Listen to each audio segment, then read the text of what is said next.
Anong klaseng girlfriend siya? Ano siya kuya, idealistic. Habang nag-aantay si Vicky, ang ibang housemates naman. Very intelligent. Panorin natin. Ay, hindi po napunta. Wala pa? Ganda niya. Sabi yung puso ko. Habang nag-aantay si Vicky, hindi niya alam na kausap na ni Kuya si Jason sa confession room. Jason, Kuya, maligayang pagbalik salamat po. sa bahay ko. Kumusta ka? Okay naman kuya. Hindi ko lang alam kung anong maramdaman. Si Vicky, medyo negative lahat ng asa isip niya. Para sa akin, wala naman dapat. Siguro kuya doon sa send kong message ng Bagyong Glenda. Pero sa akin naman, wala naman akong intention na ganun ang maramdaman niya. Bakit kaya naramdaman niya yun? Hindi natin alam. Malalaman natin ngayon kuya. Daniel, ready ka na eh. Tara. Okay, Kuya Daniel. Anong klaseng girlfriend siya? Ano siya kuya, idealistic. Nakatingin pa siya sa relasyon ng napapanood sa pelikula, sa TV, or nababasa sa mga libro. At ikaw, anong klaseng boyfriend ka naman sa kanya? Ako kasi kuya, medyo edad na po ako, di ba? Parang naramdaman ko na po yung responsibilidad na parang or obligasyon na kung sakasakaling dumating na yung panahon na na magpapakasal na ako, ganun. So, siyempre po, pinaghahandaan ko na po yung magiging buhay ng pamilya ko. Kaya medyo focus ako sa trabaho.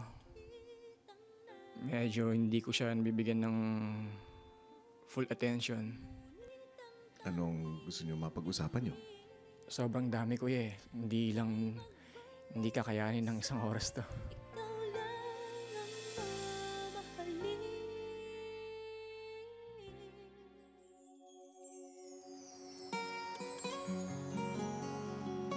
Baba! Hey, Baba!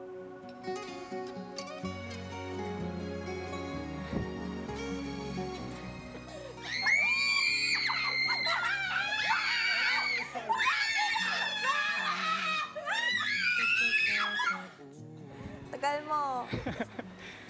Ulan eh. Dapat di ako Grabe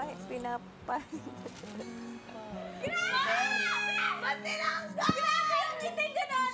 Ba't ako kinilig? Grabe kayo sabi ni Jason. Saka.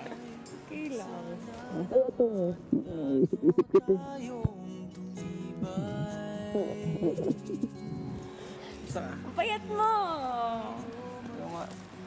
Payat mo. Ano yan? Bakla. Payat mo. Kaya Daniel, okay na lang?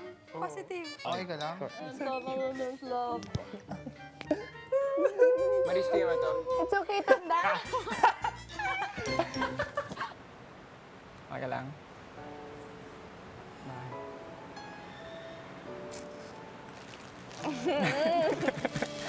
Bakit? Hindi ka okay? Wala. Wala. Ikaw. Ikaw muna. Kinig ako. Sige. Gusto ko mag-sorry. Sobrang dami kong na-realize sa labas, baba. Sobrang kong nakita kung ano ako bilang boyfriend mo. Sobrang kong nakita kung ano ka bilang girlfriend ko. Dahil akong pagkukulang. Ito na yung simula. Para makabawi ako sa'yo kung gusto mo pa. Hindi ko alam kung ano yung tumatakbo sa isip mo. Nahihirapan ako nakikita kang nasaktan. Baba, God knows how much I love you. Tama ako. Sasaktan ako dahil hindi ko alam kung ano yung nasa isip mo. Hindi ko alam kung ano nangyayari sa'yo. Pinanghahawakan ko lang yung huling usapan natin. Ako kakapasok sa loob ng bahay. Ayoko umiyak. Gusto na kitang makausap, pero nakikita ko kung gaano ka kasaya dito. Pero nung nakita ko na yung text mo, okay na ako. I love you. Yun. No. Ano?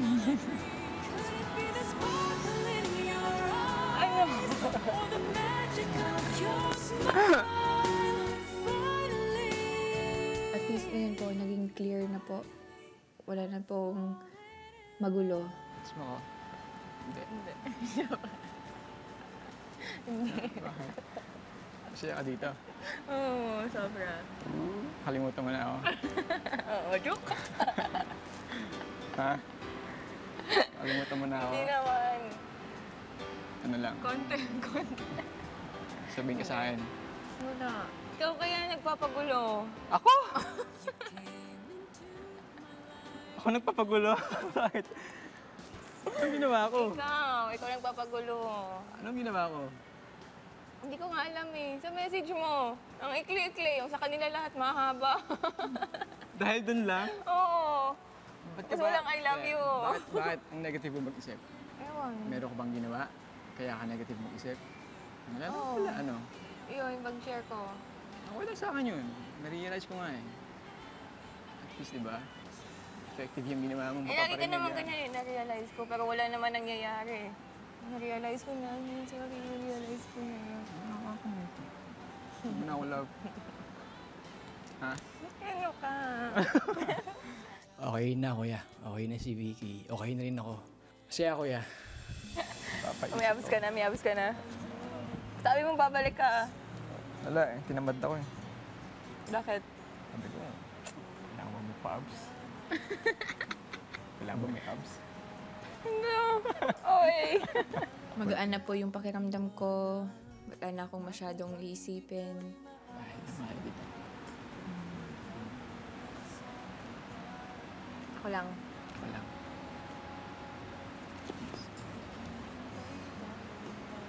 Akala ko, bibreak mo na ako. Sabi ko, tandang binata ako ah. Sobrang saya ko po. As in. I love you, Baba. I love you too, Mama. I love you, Baba. I love you, Mama. I love you, Baba.